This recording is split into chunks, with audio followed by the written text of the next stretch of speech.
దేశంలో ఎక్కడ చూసినా విన్నా ఆ శ్రీరామనామ జపమే వినిపిస్తుంది.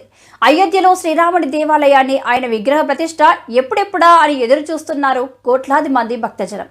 మరి ఆ శ్రీరాముని భవ్య మందిరాన్ని కేవలం 2.730 మిల్లీగ్రామ్ బంగారంతో దేశంలోని అతి చిన్న స్వర్ణ రాముడి గుడి నమూనాను తయారు చేసి ఔరా అనిపించారు అమరాబాద్ మండలానికి చెందిన స్వర్ణకారుడు.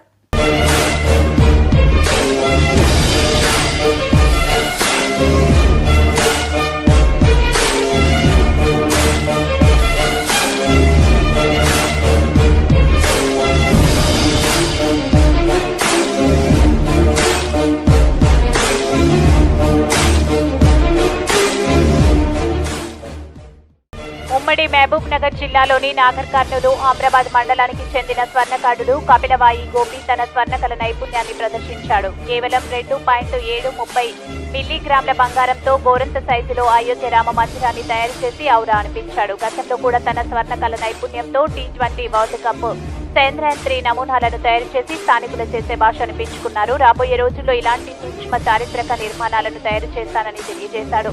ఈ సందర్భంగా స్థానికులు గ్రామ స్వర్ణకారుడు గోపిని సన్మానించారు. అయితే చిన్న బంగారు రామ మందిరాన్ని చూసేందుకు స్థానికులు తరలి రావడంతో దాన్ని డిస్ప్లేలో ఉంచి ప్రదర్శించారు స్వర్ణకారుడు గోపి.